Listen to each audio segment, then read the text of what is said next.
Israel చేసినటువంటి దాడికి జెరూసలేంపై Iran విరుచుకుపడింది. Non stop మిజైల్స్తో జెరూసలేంలో బీభత్సం సృష్టించింది. జెరూసలేంలోని అల్ అక్సా మసీద్ దగ్గరలో క్షిపణుల దాడి చేసినట్టుగా తెలుస్తోంది. రంజాన్ రోజునే ఇరాన్ అటాక్ చేయడంతో అక్కడ తీవ్రంగా నష్టపోయినట్లుగా తెలుస్తోంది. ఈ క్షిపణుల దాడిలో మసీదు పూర్తిగా క్లోజ్ అయిపోయినట్లుగా తెలుస్తోంది. గేట్ల బయటే చాలామంది ముస్లిమ్స్ ప్రార్థనలు చేసుకున్నారు. జెరూసలేంలో 60 ఏళ్ల తర్వాత ఫస్ట్ టైం ఇలాంటి ఒక పరిస్థితి అక్కడ ఏర్పడింది. ఇరాన్పై దెబ్బకు దెబ్బ తీస్తామంటూ ఇజ్రాయెల్ ఇప్పుడు మరోవైపు ప్రకటనలు చేస్తూ వస్తుంది. ఇరాన్ అండర్ గ్రౌండ్ రాడార్ సిటీపై 5,000 పౌండ్ల బరువైన అనేక బాంబులు వేశామంటూ మరోవైపు అమెరికా చెప్తూ వస్తుండడాన్ని మనం చూడొచ్చు. ఈ నేపథ్యంలో ఇప్పుడు ఇజ్రాయిల్ మరింత పెద్ద ఎత్తున ఇరాన్ మీద విరుచుకుపడే అవకాశాలు కనిపిస్తున్నాయి. ఓవైపు యుఎస్ ఇప్పటికే ఇరాన్ని అష్టదిగ్బంధనం చేస్తుంటే ఇజ్రాయిల్ మీద రంజాన్ పండుగ రోజు జరిగినటువంటి ఈ దాడులకు ఇప్పుడు మేము ప్రతీకారం తీరుతాం అంటూ మరోవైపు ఇజ్రాయిల్ ప్రకటిస్తూ వస్తుంది. అక్కడ మసీద్ మీద అటాక్ జరగడం.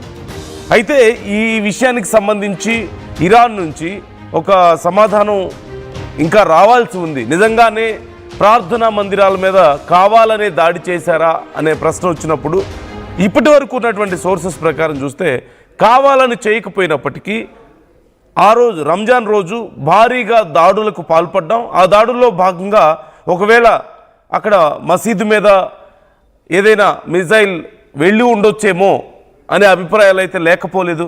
దీనివల్ల కొంత ఉద్రిక్త పరిస్థితులు మనం చూసాం. గల్ఫ్ దేశాల్లో చాలా వరకు బహిరంగ ప్రదేశాల్లో ప్రార్థనలు నిలిపివేయడం కానీ ఓన్లీ క్లోజ్డ్ ఏరియాస్లో మాత్రమే, ముఖ్యంగా మసీదులో మాత్రమే ఈ ప్రార్థనలు చేసుకోవాలంటూ చెప్పడం, కొంత భయాందోళన మధ్య వేడుకల్ని చేసుకోవాల్సిన పరిస్థితి రావడం మనం చూసాం.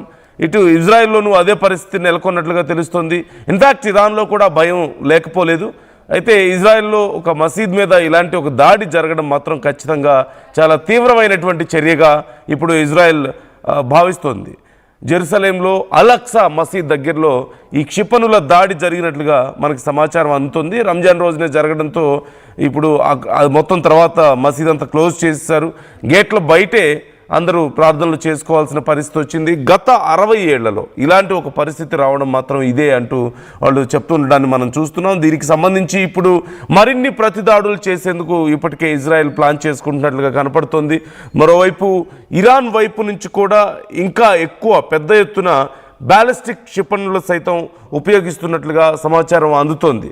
ఇప్పటి వరకు ఏ సామర్థ్యం అయితే ఇరాన్ దగ్గర లేదు అని అందరూ అనుకున్నారో ఇప్పుడు ఆ సామర్థ్యాన్ని ఇరాన్ కలిగి ఉంది.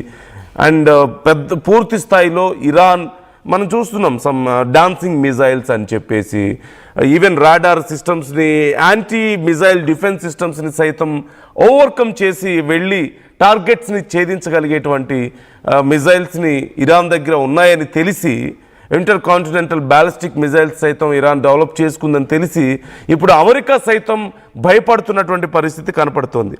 ఇలాంటి తరుణంలో నెక్స్ట్ ఏ స్థాయికి యుద్ధం వెళ్ళబోతుందో అన్న భయం అందరిలోనూ కనిపిస్తోంది. ఓవైపు స్ట్రైట్ ఆఫ్ హార్ముజ్ని ఓపెన్ చేయడానికి అమెరికా తీవ్ర ప్రయత్నాలు చేస్తున్న నేపథ్యంలో అక్కడ ఉన్నటువంటి సీ మైన్స్ ద్వారా లేదంటే వాళ్ళకు ఉన్నటువంటి మస్కిటో ఫ్లీట్స్ ద్వారా ఇప్పటికే హార్ముజ్ జలసంధిని టచ్ చేయలేని విధంగా అమెరికా అబ్రహం లింకన్ని రంగంలోకి దించినా సరే, జార్జ్ బుష్ని రంగంలోకి దించినా సరే, యుఎస్ఎస్ జార్జ్ బుష్ని రంగంలోకి దించినా సరే ఎట్టి పరిస్థితుల్లోనూ అక్కడ కనీసం అడుగు పెట్టలేని పరిస్థితి కనిపిస్తోంది. ఇలాంటి సందర్భంలో అమెరికా కొంత యూరోపియన్ కంట్రీస్ని కూడా ఇన్వాల్వ్ చేసే ప్రయత్నం చేసింది, నాటోని ఇన్వాల్వ్ చేసే ప్రయత్నం చేస్తుంది. కానీ వాళ్ళెవరూ మేము మద్దతు ఇవ్వము అని చెప్పడాన్ని మనం చూస్తున్నాం. ఖండిస్తున్నారు. ఇరాన్ గల్ఫ్ దేశాల మీద దాడి చేయడాన్ని మేము ఖండిస్తున్నామంటూ నాటో ప్రకటించింది. కానీ డైరెక్ట్గా యుద్ధంలోకి దిగడానికి మాత్రం వాళ్ళు ముందుకు రాకపోవడం, ట్రంప్ అనుకున్నటువంటి పరిస్థితి లేకపోవడంతో ఇప్పుడు ట్రంప్ కూడా కొంత గందరగోళంలో ఉన్నాడు. మరోవైపు ఇజ్రాయెల్ సైతం రోజు రోజుకి తీవ్రంగా నష్టపోతున్నటువంటి పరిస్థితి కనపడుతుంది. ఇరాన్ విషయంలో తమ అంచనాలు పూర్తిగా తప్పాయి అనేది మాత్రం చాలా క్లియర్గా తెలుస్తోంది. ఒక్కొక్కటిగా ఇరాన్ బయటకు తీస్తున్నటువంటి ఈ అస్త్రాలతో, ఈ వెపన్స్తో ఇప్పుడు అమెరికా, ఇజ్రాయెల్ రెండు దేశాలు కూడా కొంత భయాందోళనకు గురవుతున్నటువంటి పరిస్థితి కనపడుతుంది. ఇది ఎక్స్పెక్ట్ చేసింది కాదు ఖచ్చితంగా. ఇన్ని రోజుల పాటు యుద్ధం జరుగుతుంది కానీ ఇంత భయంకరమైనటువంటి యుద్ధాన్ని కానీ ఇంతవరకు ఎక్స్పెక్ట్ చేయలేదు ఎప్పుడు. ఈ నేపథ్యంలో ఇప్పుడు ఏం చేయాలో పాలుపోక ట్రంప్ కూడా జుట్టు పీక్కుంటున్న పరిస్థితి. గడిచిన 24 గంటల్లోనే ట్రంప్ చేసినటువంటి కామెంట్స్ చాలా విచిత్రంగా ఉన్నాయి. ఒకసారేమో నాటో దేశాలు రావడం లేదు, వాళ్ళందరూ పిరికి వాళ్ళు అని చెప్పి మాట్లాడాడు. ఇంకోసారేమో నేను ఒక్కడిని చాలు ఇటు ఇరాన్ని మేము భస్మం చేయడానికి మొత్తం బూడిద చేసేస్తాం ఇరాన్ని అని చెప్పి మాట్లాడాడు. ఈలోగా మళ్ళీ అక్కడ ఉన్నటువంటి వైట్ హౌస్లో అధికారులేమో మేమేం టైం లిమిట్ పెట్టుకోలేదు ఇరాన్ని వార్ని ముగించడానికి అని చెప్పి మాట్లాడారు. సో ఇలా ఒక్కొక్కటి ఇప్పుడు ఇంటర్ కాంటినెంటల్ బ్యాలిస్టిక్ మిజైల్స్ ఉన్న ఇరాన్ దగ్గర ఇది మేము ఎక్స్పెక్ట్ చేయలేదని చెప్పి ఇప్పుడు మాట్లాడుతున్నారు. So there are different versions మనకు కనపడుతున్నాయి ట్రంప్ చేస్తున్నటువంటి కామెంట్స్ కానీ అమెరికా నుంచి వస్తున్నటువంటి కామెంట్స్ విషయంలో. So they have no clarity. ఈ వార్ విషయంలో క్లారిటీ లేదు. ఏదో 1-2 రోజుల్లో వార్ని ముగించేద్దామని మొదలుపెట్టి ఖమేనీ ప్రాణాలు తీసిన తర్వాత ఇక వార్ అయిపోయింది అనుకున్న సమయంలో ఈ వార్ ఇంత భయంకరంగా కొనసాగుతుందని ఎవరు ఊహించలేదు. సో ఈ నేపథ్యంలో ఇప్పుడు అమెరికా ఇజ్రాయెల్ 2 దేశాలు కూడా చాలా తీవ్రమైనటువంటి గందరగోళంలో ఉన్నాయి. ఇది చాలా క్లియర్గా అర్థమవుతుంది. మరోవైపు స్ట్రైట్ ఆఫ్ హార్మూజ్ని ఎలాగైనా సరే విడిపించాలి, తన మీద ఉన్న ఒత్తిడిని తగ్గించాలి అని చెప్పేసి అమెరికా చేస్తున్నటువంటి ప్రయత్నాలకు ఇరాన్ మరింత పెద్ద ఎత్తున కట్టడి చేస్తుండడాన్ని మనం చూస్తున్నాం.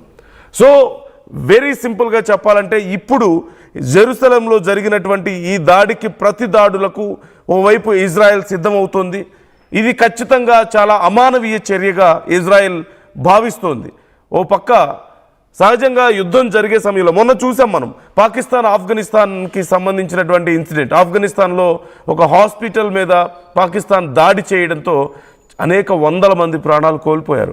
ప్రపంచం అంతా కూడా దీన్ని తప్పుపట్టింది. పాకిస్తాన్ ఇంత సిగ్గుమాలిన చర్యలు ఎలా చేస్తుంది అంటూ ప్రశ్నించారు. సో ఇక్కడ ఈవెన్ పాకిస్తాన్ భారతదేశం మీద కూడా హాస్పిటల్స్ మీద అలాగే టెంపుల్స్ మీద దాడి చేయడానికి ప్రయత్నాలు చేసింది భారత్ పాకిస్తాన్ యుద్ధం చేస్తున్న సమయంలో. ఖచ్చితంగా ఇలాంటి చర్యలు అంటే యుద్ధంతో సంబంధం లేని సామాన్య ప్రజల్ని, ముఖ్యంగా మతపరమైనటువంటి ప్రాక్టీసుల్లో ఉన్న వాళ్ళను, హాస్పిటల్స్లో ఉన్న వాళ్ళని టార్గెట్ చేయడం అనేది అతి దారుణమైనటువంటి చర్యలుగా మనం భావిస్తూ ఉంటాం. అంటే అమాయకుల మీద ఈ దాడులు చేయడాన్ని మనం దారుణంగా భావిస్తూ ఉంటాం. ఇప్పుడు ఇజ్రాయెల్ సైతం ఈ విషయంలో చాలా సీరియస్ అయినట్లుగా కనపడుతుంది. ఈ నేపథ్యంలోనే మరిన్ని ప్రతి దాడులకు సిద్ధమవుతున్నట్లుగా తెలుస్తుంది. చాలా కీలకమైనటువంటి ప్రాంతాల మీద మరిన్ని దాడులు జరుగుతాయంటూ ఇప్పటికే హెచ్చరికలు జారీ చేశారు. ఈ నేపథ్యంలో ఇటు ఇరాన్ కూడా సిద్ధమై ఉంది. అట్ ది సేమ్ టైం ఇప్పుడు ఈ వార్లో నెక్స్ట్ స్టెప్ పడడం అనేదే అంటే కీలకమైనటువంటి స్టెప్. ఎవరో ఒకరికి ఫేవర్గా ఈ యుద్ధం మారడం కానీ, లేకపోతే ఎవరో ఒకరికి అతి తీవ్రమైనటువంటి నష్టం జరిగి ఇక యుద్ధం చేయలేని పరిస్థితి రావడం కానీ, ఇలాంటి పరిస్థితులు మనకి ఎక్కడా కనిపించడం లేదు. ఇట్స్ లైక్ కంటికి కన్ను పంటికి పన్ను అన్నట్లుగా ఒకరికొకరు మీరు ఒక దెబ్బ కొడితే మేము ఒక దెబ్బ కొడతాం అన్నట్లుగా ఉంది పరిస్థితి. Even Israel and